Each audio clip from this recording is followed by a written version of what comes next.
maguru yombi ntushobora kumenya ngo aragutsindisha n'iryo cyangwa imoso yego ariko ateye ubwoba navuye amaze guterekamo igitego minota 3 bari bamaze gutangira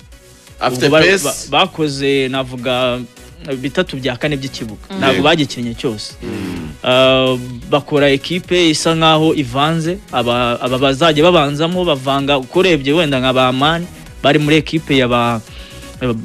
muri equipe ya Ronald Sekiganda ariko izamu ririmo umwana mutoya ariko bari gutsinda none umuzamu mukuru urumva ko harimo balance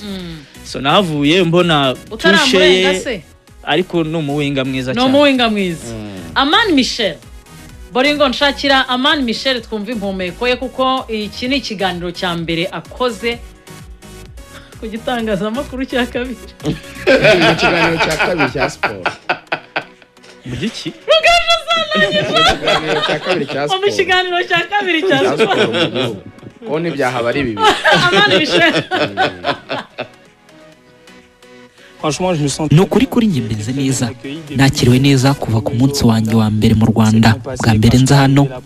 nari nje gusoza ibyerekeranye n'amasezerano yanjye byagenze neza abayobozi banyakiriye neza na bamwe mu bafana bakeya twahuriye mu mujyi ubwo nabaga ndi kuri hoteli mbese buri wese yanyeretse ko anyishimiye kuba naraje mu ikipe kandi ndamya ko nakoze amahitamo meza nanjye ndishimye Oui, bien sûr, je connaissais la yego rwose nari nza PFC kuko nanjye ndi umukunzi w'umupira w'amaguru wa Afurika mpora ndeba byose biwuberamo gusa kuri PFC nari nyizeho amakuru makeya kazimwe mu ngendo zayo muri Champions League ikinnye igihe kinini ikaba yifuza kugera mu matsinda ayo niyo makuru make nagiye menya kuri iyi kipe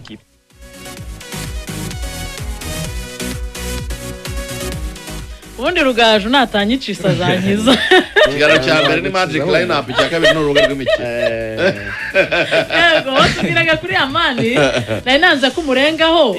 Amani arabyivugiye avuga nyine ko yishimiye kuza mu ikipe ya APR Football Club kandi yari ayifite amakuru makeya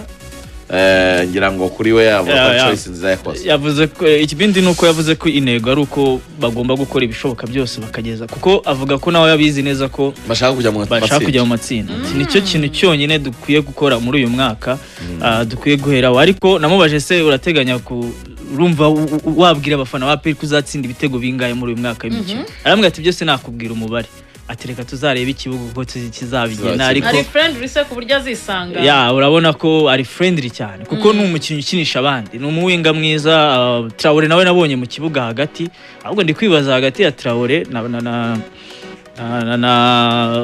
na Dauda Sekiganda gushyiraho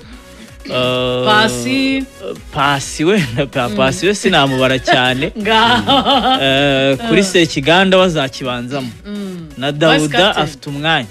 ahubwo uyu musore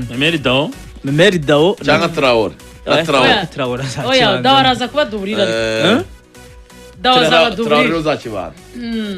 cyane none basubakira kuri Traore na Sekiganda yaba ari mediane iteye ubwo uruhande rumwe ruriho uwitwa Amani urundi ruriho Jibril Watara attack nitogwimererwa se niyo ngiyo niyo inyuma nizo na Yunusu Nizamu go nisiruwane uruhande rumwe n'ibyiringiro urundi ni Christian iyo niyo 11 ne mediane east west Africa 11 igororotse iyo niyo 11 mbona surwane mwizamu ariko kabiri kajeje gatatu Christian Maduzo na Yunus Sekiganda muri mediane akinana imbere ye gatoya n'uwitwa Dauda ndetse na Traore uruhande rumwe ruriho Michel urundi ruriho kapiteni Jibril Watara hataka William Togwime ubwo benshi hari bakiwanuka benshi ubwo abashobora Memeri Dao abashobora gusimbura bugingo Hakim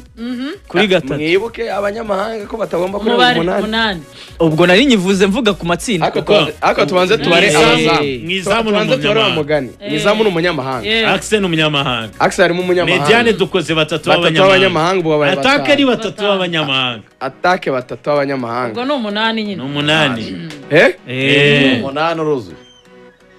niba mbona bayiragwa APR ubwo abakinnyi zagiye bifite b'abanyarwanda byumvikane ni batatu gusa ni Christian na Kajeje na Yunus nabo nabo bivuga ngo APR nta munyamahanga uzajya wemerewe kuza kuri bench mwabyumvise se bench ari ba Fidari n'abanyarwanda gusa ni ba Fidari kubera ko Meridao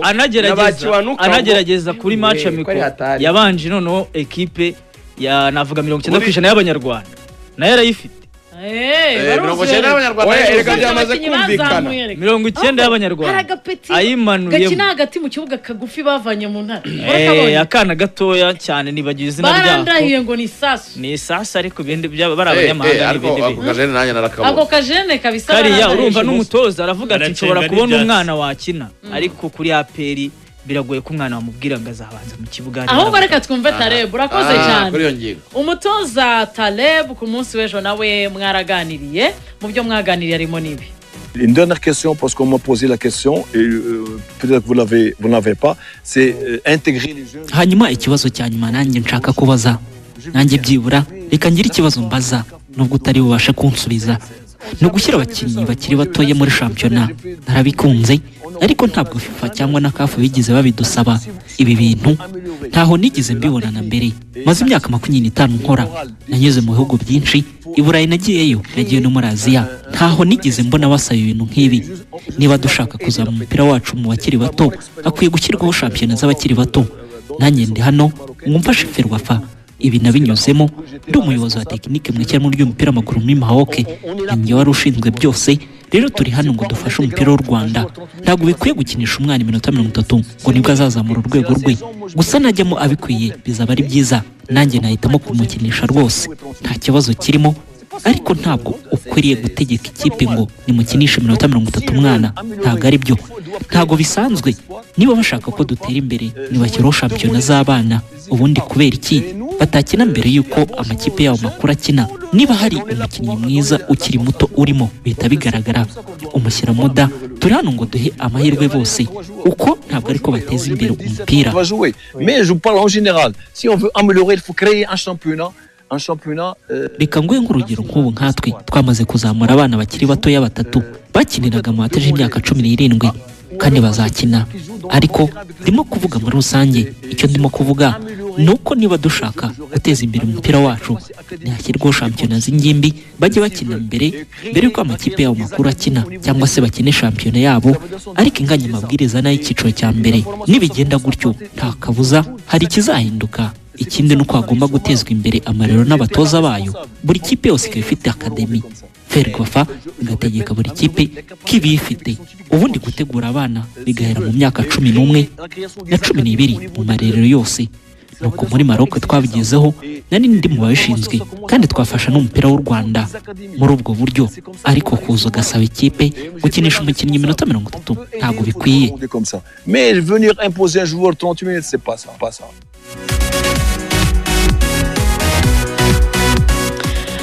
iyi ngingo ya Taleb y'aba bakinnyi bari munsi y'imyaka 21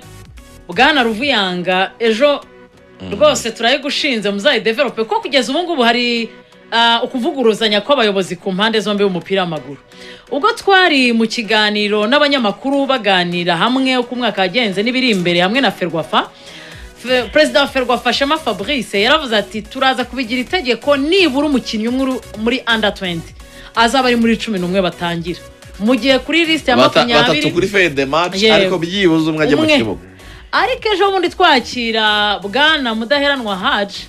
chairman wa board ya Rwanda Premier League yaratubwiye ati nibwo bikiza tuzabiganira n'abanyamuryango babitorere turebe nimba koko abo bakinnyi bagomba gutangira mu kibuga kano mu mwanya wo gukina gutanga amategeko muri ligue ya mbere kandi itakiri yabo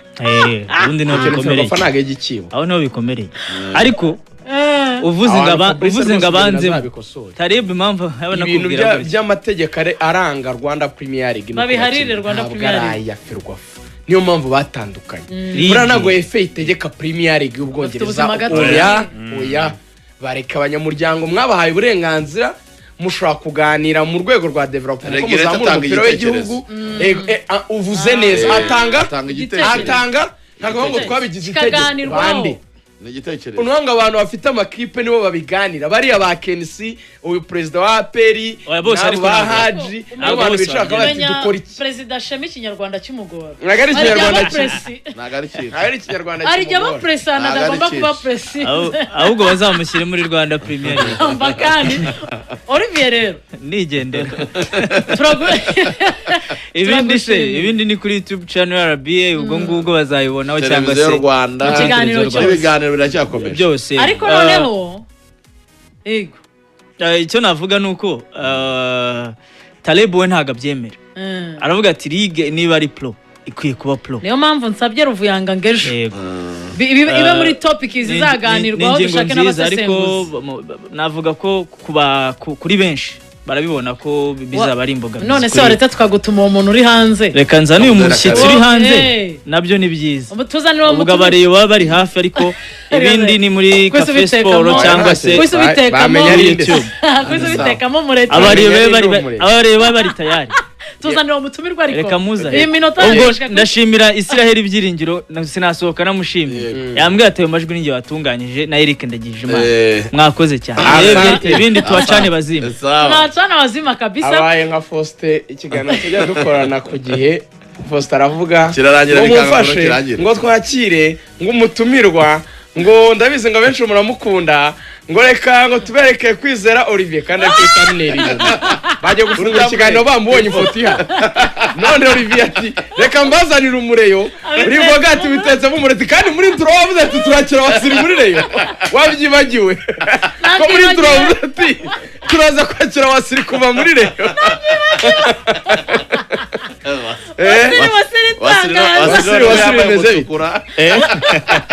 Wasiri w'umutuku hari umuntu wanzegeje nijoro arambwira ngo izi ngofero ngo bazita ngo nsange bihiye Wasiri ingofero yawe nsange bihiye nuza kumenya ibyo ngiye gutangaza mu kanya nibwo umenya impamvu nambaye ndasanga bihiye bimeze bite bimeze neza cyane namwe mumeze mute sawa kabisa ako bijya binshimisha ukuntu mumbona nkabona murishimye ubwo mpita ntekereza nk'abari kumva radio ukuntu bo bishimye barishimye cyane ibyishimo Imana yazanye ku isi Wasiri arikambwire urabona iyo ngofero hari abantu hari abantu b'abasaza yo ni effect ya Wasiri hari abantu b'abasaza bagira umuco utari mwiza